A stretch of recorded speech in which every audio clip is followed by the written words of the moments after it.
సర్వాధికారియు నిరంతర స్తోత్రార్హుడు యేసుక్రీస్తు ప్రభు వారి ప్రశస్త నామంలో ఇమాన్యుయల్ మినిస్ట్రీస్ తరపున ఉదయకాలపు వర్తమానాల కొరకు ఎదురు చూస్తున్న మీ అందరికీ మా హృదయపూర్వకమైన వందనాలు తెలియజేస్తున్నాను. క్రీస్తునందు మాకు అత్యంత ప్రియమైన దైవజనాంగమా, ఎలా ఉన్నారు? కుటుంబ సభ్యులందరూ క్షేమంగా ఉన్నారా? అవును, ఈరోజు అరుణోదయపు దినాన లేచి ప్రార్థన చేసుకున్నారు కదా. కనీసం 2-3 అధ్యాయాలైన దేవుని వాక్యాన్ని చదువుకున్నారా? ఒకవేళ ఇంకా ప్రార్థన చేసుకోకపోతే ఈ వర్తమానం విన్న తర్వాత అయినా కొద్దిసేపైనా మీరు ప్రార్థనలో గడపగలరని ప్రేమతో మీకు మనవి చేస్తూ ఉన్నాను. ఉపవాస ప్రార్థనలు ప్రారంభించబడి ఈరోజు 11వ రోజు. ఉదయం 10 గంటలకు, సాయంకాలం 6:30 గంటలకు ఉపవాస ప్రార్థన ప్రారంభమవుతుంది. ప్రపంచ దేశాల కొరకు నశించిపోతున్న ఆత్మల రక్షణార్థం నిమిత్తమై మనం ప్రార్థన చేయబోతున్నాం. క్రైస్తవ సంఘాల్లో ఉజ్జీవాన్ని కలుగు చేయనట్లుగా ఇలా అనేక విషయాల కొరకు దేవుని సన్నిధిలో మనం మొరపెట్టబోతున్నాం. అందరూ అనుకూల చేసుకొని ఈ ఉపవాస ప్రార్థనలో కుటుంబ సమేతంగా పాలిభాగస్తులు కాగలరని ప్రేమతో మీకు మనవి చేస్తూ, ప్రత్యేకంగా ఈ దినం ఉదయం 10 గంటలకు ఉపవాస ప్రార్థనలో నెహెమ్యా గ్రంథం మీద దివ్యమైన వర్తమానాలు పరిశుద్ధాత్మ దేవుడు సిద్ధపరిచారు. తప్పకుండా పాలు పంపులు పొందండి, వాక్యం వినండి, ఆత్మలో మీరు కట్టబడుదురుగాక, మనమందరం కట్టబడుదురుగాక. ఎందుకు ఉపవాసం ఉండాలి? ఉపవాస ప్రార్థనలోని శక్తి, లేఖనాల్లో నుంచి కొన్ని మాటలు మీతో పంచుకుంటాను. పరిశుద్ధ గ్రంథమైన బైబిల్లో మనందరం ఎరిగినటువంటి ఒక దివ్యమైన మాట, యెహోవాకు అసాధ్యమైన కార్యం ఏదైనా కలదా అని దేవుడే సవాలు విసిరాడు. ఈ మాట అందరికీ తెలుసు కదా. దేవుడే అంటాడు, నాకు అసాధ్యమైనది ఏదైనా కలదా అని. నిజమే, దేవుడు సమస్తము సాధ్యపరచగలడు. ఆయనకు అసాధ్యమైనది ఏది లేదు. దేవునికి అసాధ్యమైనది ఏది లేదు. అది ఎంత నిజమో ఆ దేవుడే 2 మాటలు చెప్పారు. విశ్వసించువానికి సమస్తము సాధ్యమేనని. రెండవది, ఉపవాస ప్రార్థనకు సమస్తము సాధ్యమేనని. అదే చాంద్రాయణ రోగంతో బాధపడుతూ కొడుకుని తీసుకుని వస్తాడు కదా తండ్రి. ఆ కొడుకును బాగు చేసే పరంపరలో యేసు ప్రభువారు వాడినటువంటి మాటలు ఇవి. ఇది మత్తయి సువార్తలో చూస్తాం, మార్క్, లూకా సువార్త, 3 సువార్తల్లో కూడా ఈ మాట మనం చూస్తాం. యేసు ప్రభువారు అక్కడ మాట్లాడుతూ, మీ అల్ప విశ్వాసం చేతే ఇది మీరు చేయలేకపోయారు శిష్యులారా. మీకు ఆవగింజంత విశ్వాసం ఉంటే చాలు, ఈ కొండను ఎత్తబడి సముద్రంలో పడమన్నా అది పడిపోతుంది. విశ్వసించేవానికి సమస్తము సాధ్యమే, వానికి అసాధ్యమైనది లేదు అంటాడు. మరలా ప్రభువారిని వాళ్ళు అడిగారు, అయ్యా ఇది ఎలా?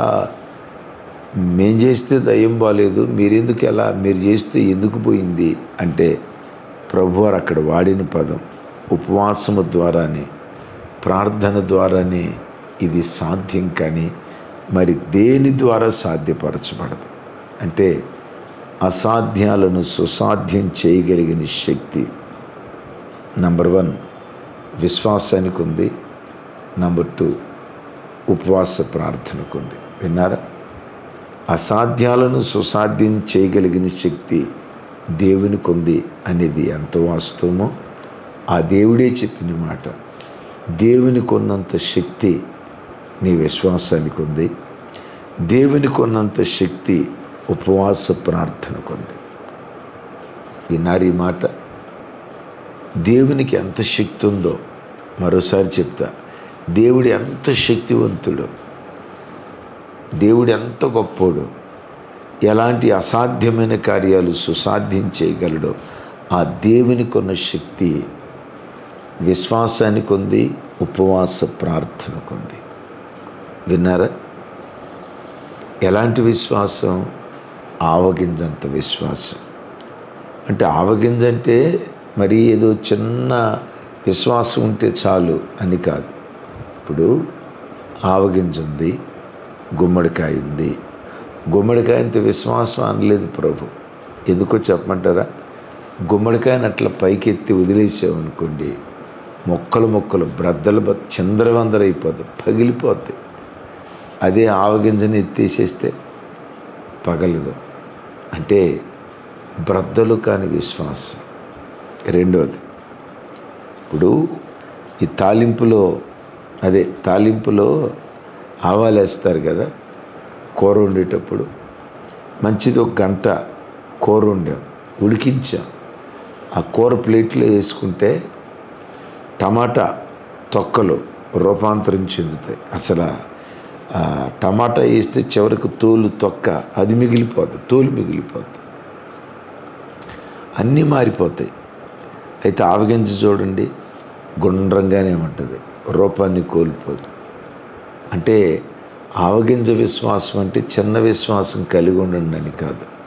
పరిస్థితులు వ్యతిరేకంగా ఉన్నా, పరిస్థితులు వ్యతిరేకంగా పనిచేస్తున్న చెక్కు చెదరని విశ్వాసం నీలో ఉంటే సమస్తము సాధ్యమే. రెండవది, ఉపవాస ప్రార్థన ద్వారా ఎందుకు శరీరాన్ని అలగొట్టుకోవాలి? శరీరాన్ని ఎందుకు దేవుని సన్నిధిలో ఉపవాసం చేత ఆయాసపరుచుకోవాలి? కుటుంబాలను ఏలుబడి చేస్తున్న దయ్యపు శక్తులు, దురాత్మ శక్తులు, చీకటి అంధకార దురాత్మ క్రియలు మన కుటుంబాల నుంచి వెళ్ళిపోవాలంటే ఉపవాసమే మన ఆయుధం. తమ్ముడు, నీ కుటుంబాన్ని ఏ దురాత్మ క్రియలు ఏలుబడి చేస్తున్నాయి? ఏ అపవాది క్రియలు ఏలుబడి చేస్తున్నాయి? ఏ అపవాది క్రియల చేత మానసికంగా నలిగిపోతూ, కన్నీరు మున్నీరుగా ఏడుస్తూ, ఏ దురాత్మ క్రియల చేత నలగొట్టబడుతూ కుటుంబంలో శాంతి సమాధానం లేక అల్లాడిపోతున్నారు? నీ ఇంటిని ఏలుబడి చేస్తున్న ప్రతి దురాత్మ క్రియలతో ప్రతి దురాత్మ క్రియను దునుమాడి ఏలుబడి చేస్తున్న దురాత్మలను పారద్రోలగలిగిన శక్తి ఉపవాస ప్రార్థనల్లో దాగుంది.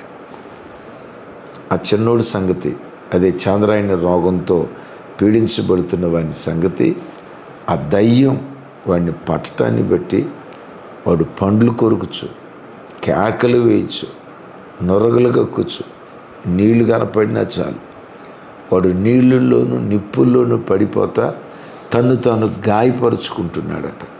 విన్నారా? ఒక వ్యక్తి గమనించండి, దురాత్మ క్రియలు 2 రకాలుగా ఉంటాయి. ఒకటి సైలెంటు, రెండోది వైలెంట్. నేను గతంలో ఒకసారి చెప్పాను, వాడు సర్పంలాగా వస్తాడు సడీ సప్పుడు లేకుండా, సింహంలాగా వస్తాడు గర్జించేటట్లు. విన్నారా? దురాత్మ క్రియలు కూడా 2 రకాలుగా ఉంటాయి. కొంతమంది దయ్యం పెట్టిన వాళ్ళు పిచ్చి పిచ్చిగా కేకలేస్తా, అరుస్తా, పిచ్చి చేష్టలు చేస్తా, అది ఒక రకంగా కేకలేస్తా ఇది చేస్తారు. గుడ్లు అది ఒక రకంగా పెట్టి అని ఇంకా ఆరోపం మనం ఎందుకులే చూపించడం, కానీ కళ్ళది ఒక రకంగా పెట్టి జుట్టు విరబోసి అని అరుస్తూ ఉంటాడు. వాడు వైలెంట్. కొంతమందిలో దయ్యం ఉంటుంది కానీ చాలా సైలెంట్. దయ్యం ఉన్న సంగతి ఆడుకు తెలియదు, చూసేవాళ్ళకి తెలియదు. విన్నారా? కొంతమంది 24 గంటలు నిద్రపోతూనే ఉంటారు, అదొక దయ్యం. కొంతమందికి నిద్ర పట్టదు, ఇదొక దెయ్యం. కొంతమంది ఇంత తింటారు, అదొక దెయ్యం. ఇంకొంతమంది తినమన్నా తినరు, ఇది కూడా ఒక దెయ్యం. ఇది బయటకు కనపడదు. విన్నారా? ఇది సైలెంట్ దెయ్యాల పని. కొన్ని వైలెంట్గా ఉంటాయి, కొన్ని సైలెంట్గా ఉంటాయి. సైలెంట్గా ఉన్న వైలెంట్గా ఉన్న దురాత్మలను పారద్రోలగలిగిన కుటుంబాలను ఏలుబడి చేస్తున్న చీకటి శక్తులను పారద్రోలగలిగిన శక్తి ఉపవాస ప్రార్థనలో దాగుంది. విన్నారా? ఈ దయ్యం పట్టినోడట తండ్రి అడుగుతున్నాడు, తండ్రిని అడుగుతాడు యేసు ప్రభువారు. వీనికి ఇది ఎప్పటి నుండి? బాల్యం నుండే ఆ తండ్రి సమస్య. కుమారుడు ఆడు పుట్టినప్పటి నుంచి తండ్రి ఆ కొడుకును బట్టి సమస్యాత్మకంగా బాధపడుతున్నాడు. వాక్యం వింటున్న బిడ్డలారా, ఆ తండ్రికి కొడుకు సమస్య అయితే నీ ఇంట్లో ఉన్న సమస్య ఏది? కొడుకేనా? ఉపవాసం ఉండి ప్రార్థించి. కూతురా? ఉపవాసం ఉండి ప్రార్థించి. భర్త? ఉపవాసం ఉండి ప్రార్థించి. భార్య ఒకవేళ ఆ సమస్యకు కారణమా? ఉపవసించి ప్రార్థించి. ఆర్థిక సమస్యల, అప్పుల, కుటుంబాన్ని ఏలుబడి చేస్తున్న అపవిత్రమైన జీవితం, ఏ కారణాన్ని బట్టి ఈరోజు ఆ తండ్రి కొడుకును బట్టి దుఃఖపడుతున్నట్లుగా ఏ కారణాన్ని బట్టి నువ్వు దుఃఖపడుతున్నావు? నీ దుఃఖానికి కారణం ఏంటి? నీ దుఃఖపు ముళ్ళును విరవగలిగిన శక్తి నీ మోకాళ్ళ ప్రార్థనలో దాగుంది. సరే, ఈ చిన్నోడు వీడు చేసే చేష్టలు, పళ్ళు పటపటమని గురుగుతాడట, కేకలేస్తాడట. చూడండి, మన ఇళ్ళలో పళ్ళు 2 సందర్భాల్లో కొరుకుతాం. ఎప్పుడో చెప్పమంటారా? కొంతమంది కోపం వచ్చిందంటే పొట్ట పళ్ళు పొట్టమని గురుగుతారు. ఇది ఏ స్పిరిట్ అనుకుంటున్నారు? కేకలేస్తారు. అరే ఇంటి పక్క వాళ్ళు వింటారేమో, పరువు పోద్దేమో, వీళ్ళు మందిరానికి వెళ్ళేవాళ్ళు ఎట్లా కొట్లాడుకుంటున్నారు ఇంట్రా, దేవుని నామం దూషణ పాలైపోద్దాము అన్న ఇంకిత జ్ఞానం కొన్నిసార్లు ఉండదు. ఎంత బూతు మాట పడితే అంత మాట అంటారు, ఎంత అరవాలు చూస్తే అంత అరవేస్తారు. ఇవేమనుకుంటున్నారు? దయ్యపు చేష్టలు. విపరీతమైన కోపం ఇదొక దయ్యపు చేష్ట. కట్టలు తెచ్చుకొని వచ్చే కోపం ఇదొక దయ్యపు చేష్ట. కోపం వచ్చిందంటే అదుపు లేకుండా నోటికి ఎంత మాట పడితే అంత మాట అంటాం, ఇదొక దయ్యపు చేష్ట. నా మాట అర్థమవుతుందా? ఇలాంటి కోపం అనే దయ్యపు చేష్టలు, కేకలు అనేటువంటి దయ్యపు చేష్టల్ని పారద్రోలేది దేవుని సన్నిధిలో చేసే ఉపవాస ప్రార్థన. కొంతమంది ఆ కోపం వచ్చినప్పుడు విచిత్రం చూడండి, గోడకేసి బలవంతంగా గుద్దుకుంటారు. అట్లా గుద్దుకొని చేతులు దిగి చేతులు కట్టించుకొని మళ్ళీ మా దగ్గరికి వచ్చి ప్రార్థన చేయమన్న భక్త మహాశైలు కూడా కొంతమంది ఉన్నారు. ఆ విచిత్రం. తమ్ముడా, ఎందుకు చేయి కట్టించుకున్నావు? చెప్పలేడు. పక్కంటున్న ఇంటి పిల్లలో భార్య చెప్పింది, అన్నయ్య ఆయన కోపం వస్తే ఇక మమ్మల్ని మేము ఎక్కడిదైపోతామని చెప్పి గోడకేసి కిటికీకేసి పెట్టమని కొట్టుకుంటాడు. అన్న చెయ్యి ఇరిగిపోయింది, బొట్టన వేలు ఇరిగిపోయింది, ఏరికి రాకొచ్చింది. తమ్మును తాము గాయపరుచుకుంటారు. నిజమే, తాగుబోతోడు తాగి ఆ తాగుబోతనంతో ఎక్కడో రోడ్డు మీద పడిపోయి గాయాల పాలైపోతాడు. తాగుబోతనం ఇదొక దురాత్మ. తను గాయపరుచుకోవటం ఇదొక దురాత్మ. ఎప్పటి నుంచి వీడికి వ్యాధి ఉంది? బాల్యం నుండే. అంటే ఎన్నో సంవత్సరాల నుంచి ఆ సమస్య ఉందా? ఎన్ని సంవత్సరాల సమస్య అయినా విరుగుడు ఉపవాస ప్రార్థనే. వాడు నీళ్ళల్లో పడిపోయేవాడంట, నిప్పుల్లో పడిపోయేవాడట. నిప్పులు మహాశ్రమలు, నీళ్ళు అవమానం. విన్నారా? నిప్పులు మహాశ్రమలు. తమ్ముడు, మహాశ్రమలు అనుభవిస్తున్నావా?